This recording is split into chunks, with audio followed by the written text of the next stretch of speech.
everybody, it's your girl Nisha, aka Nisha the Voice, coming in for another edition of Industry Conversations 101. My boy DJ Gates couldn't be with me tonight, but of course, we have a awesome show for you as always. Tonight, of course, we have our special guest tonight, our love coach. She's also a fashion designer. Her name is Hot Coco, and she will be joining me tonight. And of course, as well, I always have your entertainment news. So I don't know if everyone has pretty much seen the video. I know I have not seen the video, but however, Lil Fizz video leaked of a specific body part of his, which I care not to see. With all of the memes and everything that is going on right now on Twitter, as well as Instagram, even his baby mama Moniece chimed in as well as to what he showed on the internet this week. However, I'm glad to report that they are basically finally in a good space right now. I think that's a long time coming between the two of them. For those who do not know the journey between Lil Fizz and Moniece, if you watched Love and Hip Hop, you know their journey where they have basically just been, back and forth, fussing, arguing, and not really being in a good space. They were once living together. Now they are back in a great space, and I think that is great for the both of them that they can finally joke, laugh, and actually co-parent together with all of the things that they've been through over the last 12 years. So I think it's great that we get to see some peace between the two of them. Also, the Tory Lanez and Megan Thee Stallion trial has gotten underway, and I am a little taken back a little bit because it's becoming messy. We're starting to see the defense, and then also we're also starting to see the prosecution as well do their thing. So at the same time, um, it is becoming very interesting to actually see who's telling the truth and who's not telling the truth, because evidently it was actually based off of individuals' testimony. One person making it saying the whatsoever that she was shot in the foot, and other people are basically saying that she was not. But there was a positive residue on her best friend and also Tory Lane's um, hands as well. So we'll see exactly who is actually telling the truth. Like as I said, it's becoming messy, and I think the more and more we dig into this case, we will actually see that there are a lot of missing pieces to the puzzle. We saw when Megan Thee Stallion went on an interview probably a couple months back, just pretty much detailing her side of the story. I don't think anyone has really like asked Tory Lanez or interviewed him to really get his side of the story. We've heard bits and pieces on albums of him actually, telling his side of the story through music. And I think, for the most part, I feel that he has not had the opportunity to really just share his side, but he will definitely get his day in court. That he will be able to um, at least have some type of peace as well. I'm just anxious to see who or I'm just anxious to see how this all is going to pan out. I just it's just so messy to me, and you just don't know who's telling the truth. So, um, yeah, this is going to be interesting. So, of course, the hot topic of the week is Diddy has a new baby. Um, it was a surprise to everybody because we were thinking like, okay, Daddy Love, whatever he calls himself now, he has this new baby. Who is this new baby? And well, who's the baby mama? That's what everybody wanted to know. Who the baby mama was. Um, to me, I just feel that um, Young Miami, she was pretty much defending herself on Twitter. Then Diddy jumped in and kind of defending her too. And I think everyone was pretty much just thinking that she was going to feel some type of way because he had a baby on somebody. Um, I had this discussion probably about a couple weeks ago about the situation. We don't know what their arrangement is. No one knows who their arrangement is. But at the end of the day, I think she wants to be in love, and I think he's just doing um, his thing. Um, I just feel that at this point, he said that she's something special to him, maybe, but of course, you just had a baby with this 28-year-old who is um, a technical engineer, a cyber security engineer.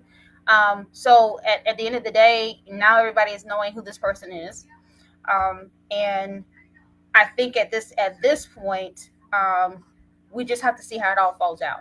I know academics basically shared his thoughts because they were the ones who were actually going back and forth with each other on Twitter. They were actually going back and forth with each other um, on Instagram. I think there was a lot of post that was on Instagram from the Shade Room, those who follow Shade Room on Instagram. There were a lot of posts that actually showed where academics was just going in and just basically saying, like, yeah, you're stupid for being the side chick of somebody. And now you found out, just like how we did, that he had a baby. So then Diddy steps in, and then Diddy says, well, she's somebody I care about. She's very special to me. And at the same time, he was like, well, I'll pull up on anybody who is talking about my shorty wop. So I'm a little confused um, because at the end of the day, we all have to be held accountable for our actions. We also have to um, understand that if we say that somebody is special to us, there's certain things that we don't do. We don't embarrass people in public. And I'm going to leave that. I'm going to leave it on that note. So when we come back, we'll be with our love coach and our fashion designer guest, Hot Coco. And we'll be right after this.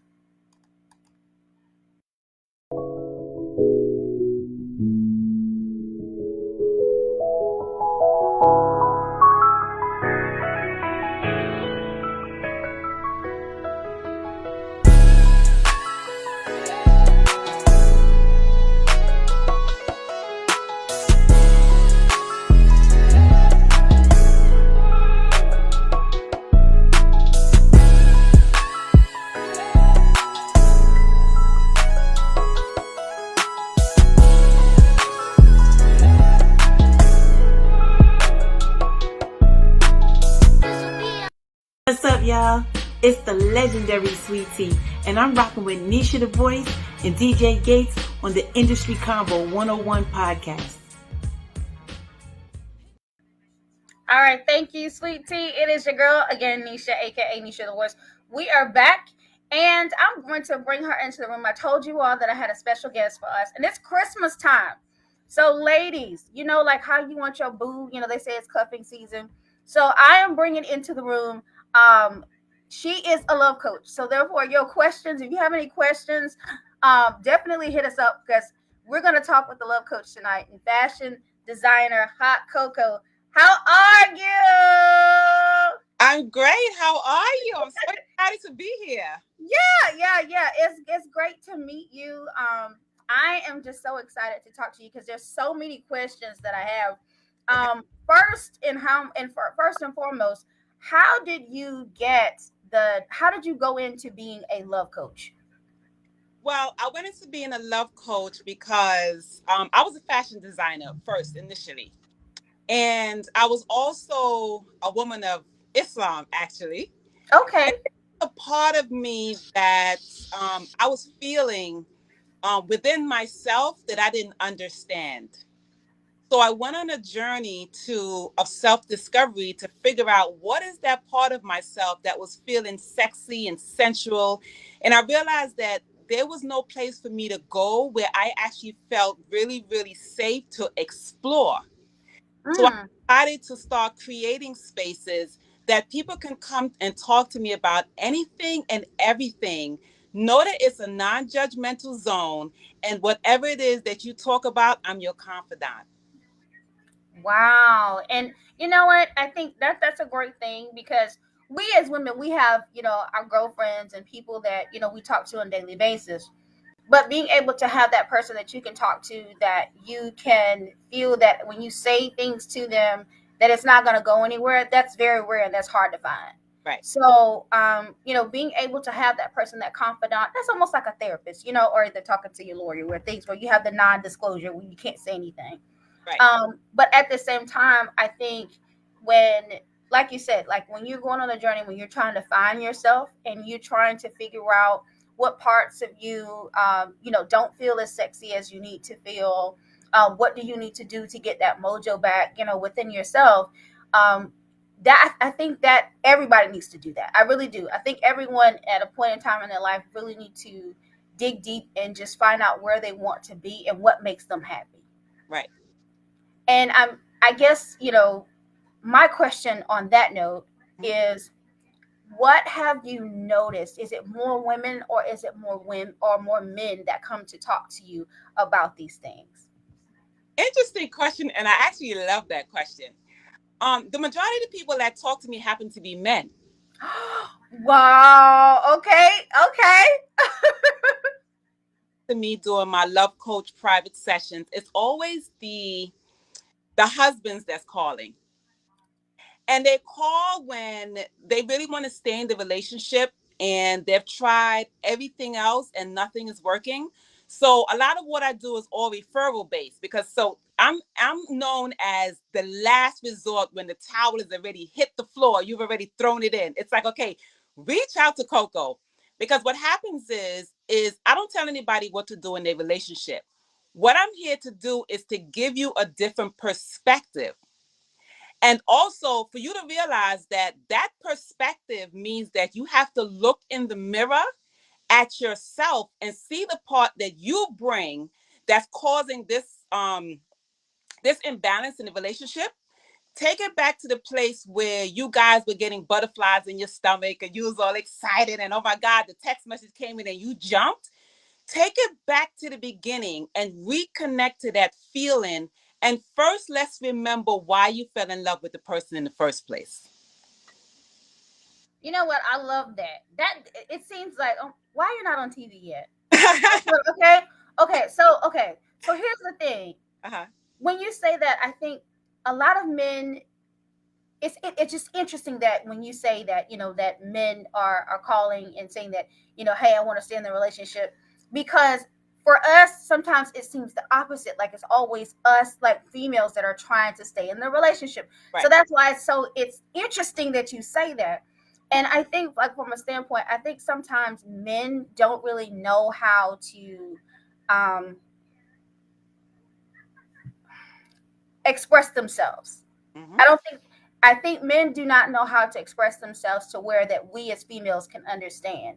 And I'm gonna flip this, and I hope I don't get a lot of backlash with this. But sometimes females don't try to understand where he's coming from. Mm-hmm.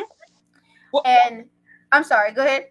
well, this is the thing. This is the thing about when men speak to me, and me being a comfort zone, a safe space, a safe haven.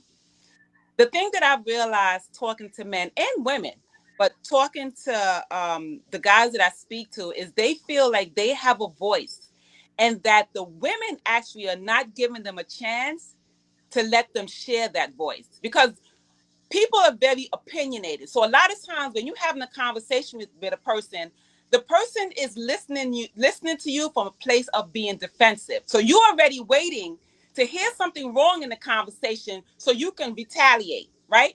So a lot of times guys shut their voices down because it's like it's this constant back and forth. But there's a power that exists within. I deal a lot with the alter ego. There's a power that exists within when you learn how to keep yourself from being that Tasmanian devil that's ready to attack.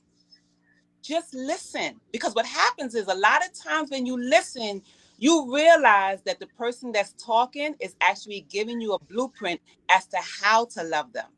But if you don't listen, how can you really love them? Right? I had a conversation with a guy who's actually coming up to my birthday party and he wants to get on stage. And his whole take is this: Women don't understand that a lot of men don't know what being romantic is. We first have to start. You're asking for stuff that a lot of times they may not know how to give it. Giving it to a woman may be buy her shoes, pay her rent, buy this, take her out to dinner, all this kind of elaborate stuff. But my challenge to people is, what happened to simplicity? Mm, What happened to the little things? yeah. Women are so caught up in getting all of this elaborate stuff. But if he wrote you a sexy note and slipped it into your pocketbook and you opened that note when you was at work, did that hit as hard as a diamond ring and some pearls or whatever it is that he did? Does that hit as hard? Or is it kind of like you brush it to the side and it's like, whatever. All right, listen, I need my this paid and I need that paid. You know how that devalues a person when the little thing that they do doesn't mean anything? And in the end, you start wondering, why don't I get the little things? You have to look yourself in the mirror and ask the why. Wow. And that was just powerful what you said because I used to be the Tasmanian devil. Okay. I used to be the type of person of where not being able to listen, because just as you said, men do give you the blueprint of how to love them. Just as well as we want them to listen to us, we have to be open and listen to them. That's right. The other thing is, like you said, the little things. So I love simplicity. I am a type of person that I love the little things. If you appreciate the little things, the bigger things will come. That's just my mindset. Though there are things that you won't even have to ask for because they will give it because you appreciate the smaller things.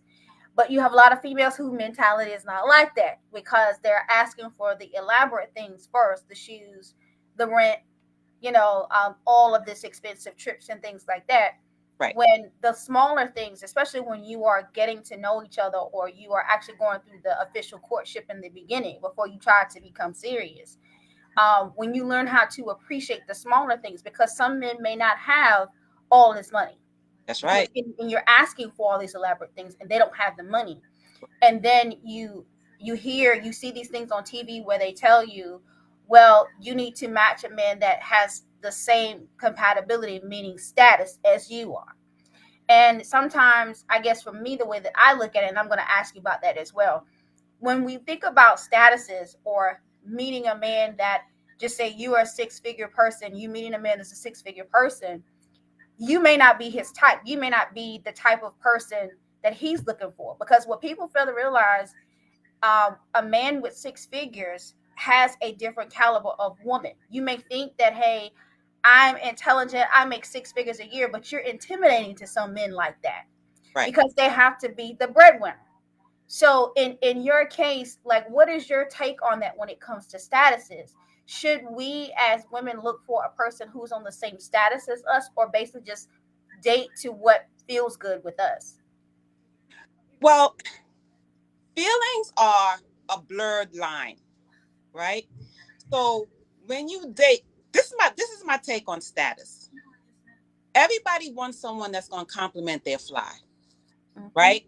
So if I'm at a certain status and I have a certain mentality, I want to be with somebody that's going to complement the mentality that I have. So if I'm a go-getter and I need a person that is going to rock with me because I need to make some phone calls, or I need somebody that I'm headed to a meeting, even if it's a guy, because a lot of guys tell me this. I'm heading to a meeting and I need her to stay home and make sure that the paperwork is right, make sure that this is getting paid and that's getting paid while I go out here and get this grind on, right? He Right. may be a woman that has a secretarial energy, right? Mm-hmm. Or let's say he's in school, he's trying to get this degree, right? And she's the breadwinner. He may need the energy of a woman that's a go-getter so he can go and build what he's building. See, it's all about matching the fly. And a lot of times, my biggest question, I ask this question all the time, but this is huge in my movement. Status, right? Status is a thing. It's something that everybody talks about. Well, let me tell you what the interesting thing about my love coaching techniques and how I deal with individuals. If I took from you, right? I don't have the power to do it. God took from you everything that made you who you are today. The car, the house, the money, the nails, the hair, the outfit, right? If I took everything from you and I left you with nothing, would you still be as fly? If I took everything from you and left you with nothing, would that person still want to be with you? Wow. That's a hell of a question. It is. At 99% of the time, my clients don't have an answer for. Wow. Because people put their value in the material when they don't realize that you are the material. So if your personal material is not put together correctly, everything else that's built around you, if it was shattered, so are you. Oh, that ain't a word. You see? Yes. Yes. I definitely agree with that. And we're gonna switch gears a little bit because I want to talk about you as a fashion designer. Okay. Um, being a fashion designer, how, I mean, you do love coaching now, you do fashion designing. Where did the love come from of being of the love that for fashion or wanting to design? Well, interestingly enough, the two has always been hand in hand. So when I went on my journey to discover myself in the sensual realm, I also went looking for clothing that I can wear for my partner. What I realized is that a lot of the things that I found was the typical lingerie, the typical lace, the typical, um, the stuff that people wear in the bedroom. So what happens is in the bedroom, when I got dressed, I realized that there was no there was no enticement. It was you get all dolled up, and the next thing you know, it's like take it off. Let's get right to it, right? So I went on a mission to create an experience that my partner or the partners of my clients or the girls and stuff that I train, that your partner tells you, wait, before you take that off, I need you to model for me real quick. I need you to spin around. I need you to go back in the room. I need you to come back in. You know, I want to create a relationships bedroom, a sensual realm where people press the pause button before the intimacy. Because the biggest problems with intimacy is that the foreplay is being overlooked. Girl, it hurts Foreplay when. is the sweetest part of the intimacy because Yes. the visual and the smell and the look and everything that is created is what's playing out in the mind when you're getting intimate. Yes. So if you surpass the foreplay, then when you get intimate, it's like it's a wham bam, thank you, ma'am. Like it's cold. It's a matter of without that visual, without that pause, without that appreciation, without that, oh my God, damn, oh my God. Without that, he's probably not gonna call you tomorrow. Wow. Not gonna call you tomorrow. You're probably gonna get forgotten. You know what I mean? Again, I'm gonna go back to the little things. That pause button that makes a person want to say, wait, before you take that off, wait, hold on. This how we getting down tonight? Is that what we you're trying to make me not go out with my boys tonight, aren't you? You think you quick. I'm not fucking with you. You know what I mean? I love it. I love it. I love it. Not going to remember you. I don't care what you got. You can have all the money in the world, but that chick next door that does what what I'm telling you that she should be doing in the bedroom, he's gonna be creeping. He's not gonna tell her though. Because I got a lot of that. There's a lot of stuff that's going on that people don't know is going on because they're overlooking the piece. And what's even more crazy as a fashion designer, I design specifically to tempt and tease, right? But if you're outside all day in some leggings, all dolled up for the whole world to see you, when you come home, what is it that you have to give your partner if you don't give it to everybody else, Mm, right? right. That's right. It. I can see your panties in the street. I can see your thong. I can see this. I can see that. When you come home, and you go to put on something sexy, you're gonna put on that same thing you had out when you went outside. If you wore see-through outside, how much more see-through can you get when you get in the house? None. You did it already. Mm-hmm. So after a while of running that day after day after day after day after day, it gets old. Mm-hmm. And then he or she, because I never know what people are into when I'm talking to them. He or she is gonna start again. The lines are gonna get blurred because tonight you're wearing this, tomorrow you're wearing that. Everybody else, I go out with you, everybody's seeing, and it's kind of like, well, shit, man, what's mine? What is mine? That's a problem. Right. It is. It is. It is. And I love how you put it because you put it so delicately with the fashion and also the love coaching because a lot of women kind of really don't understand that concept. Because, like you're saying, it's more so you're putting it on display for everyone else to see. And then at the same time, when you do get home, like you've done it already. So at the end of the day, it's like, there's really nothing else to, give to your partner at home. So I Right. totally get that concept. I do feel that sometimes a lot of females do that because they're trying to seek attention that they're not getting at home. Um, and I think sometimes when that happens, that's where the conflict starts too. So it's really interesting when you dig deep into relationships and why relationships don't last that long. And I guess as a love coach, the last question that I do want to ask: what was probably the toughest client that you have ever had? Well, the toughest client that I have ever had is a guy that came in with a young lady that I had already coached from a prior relationship she was in. Um, she brought him in, and he didn't know he was coming to a love coach.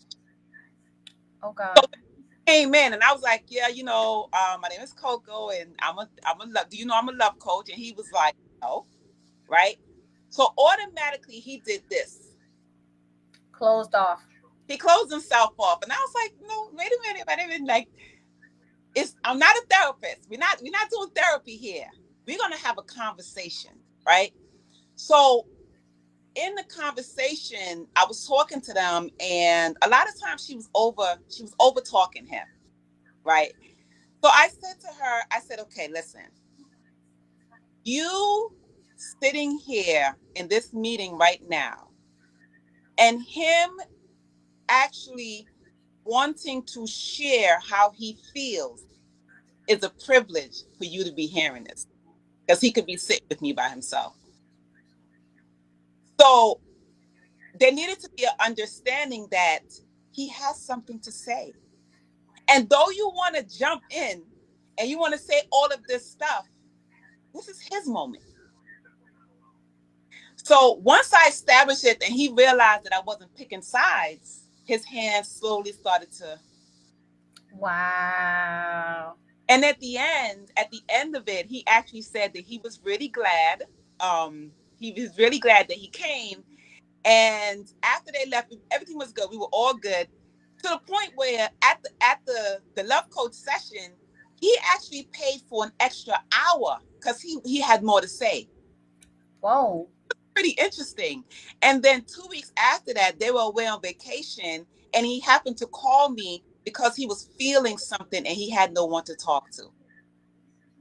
So Wow. now he found a space where he can be safe to just say what it is. Because I'm not here to judge anybody. I'm just here to listen and help guide you and give you a different perspective about what's going on in your central. Wow. This is amazing. This has been a wonderful conversation, Coco. Before I let you go, what are some things that you feel that individuals should do in order to have a long lasting relationship? Well, the main meat and potatoes, I think, as far as like having a long lasting relationship is when you get with somebody, don't put your best foot forward. When you get with somebody, as much as it may seem uncomfortable, you have to first deal with yourself and your uncomfortability. And when I say don't put your best foot forward, stop pretending to be what the person wants you to be. Wow. Just be. Now, a lot of times people put their best foot forward because they're like, oh, this person's not going to like me and this, that, and the other. But guess what? If you start off like that, where do you think you're going to end up? If you start off in a lie and if you start off pretending, where do you think this you're going to end up? You're going to have to go right back to being honest with yourself, with the person. So why not just start off like that? As difficult as it is. I love it. Oh, I love it, Coco. And if I could stay and talk to you for 30, 40 minutes, I would. But yeah, but how can individuals reach you? Where can they find you on social media or if you have a website? Okay, so I don't have a website because a lot of my stuff is all referral based. So I'm a Okay. person. I can't heal everybody. Um, so my social media is House of HOUSEOF Hot Cocoa COCOA like the drink. That's where I post a lot of stuff. I actually am launching myself publicly as a love coach because I've been doing it behind the scenes for so many years. But the guys are pushing me to do it publicly. So I'm launching on January 7th a birthday party where I'm gonna do my love coach and share with people what my mission is. It's called the Bedroom Takeover. I'm going to share that as well as my fashion will be on display. I'm going to have a mouth-watering fashion show. And then inside of that birthday party, I'm also going to have vendors that are there that's there to pamper couples and to pamper men or women. I'm so sorry.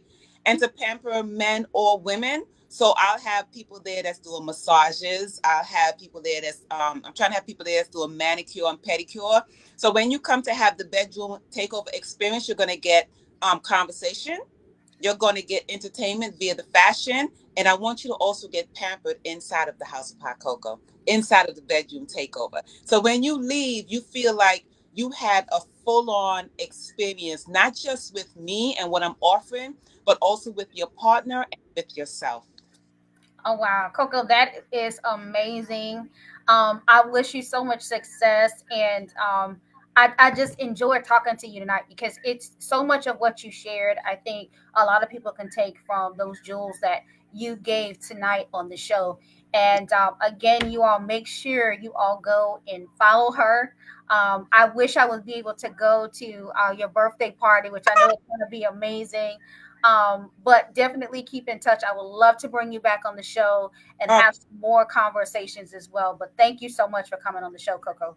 you're very welcome. And thank you so much for allowing me to share with your audience. Yes, yes, yes. Thank you. Mwah. Good Okay. night. Good night. Wow, everybody. Yes, that is Coco. House of Coco, the love coach and fashion designer. I absolutely love her. So, if you all didn't get any jewels tonight on the show, you need to rewind the show, take some notes because she is amazing. But that's all I have for tonight, and I want you all to come back and tune in again every Thursday here at Industry Conversations 101. We always have the hottest gossip and also the best interviews and also the best entertainment, music, news, and even in our individuals that have been in the industry on the show right here at Industry Conversations 101. Thank you guys for tuning in. I'm your girl Nisha, aka Nisha the Voice. Follow me on Instagram at Nisha the Voice. Follow me on Twitter at Nisha the Voice. And again, I'll see you all next Thursday. Bye, you all.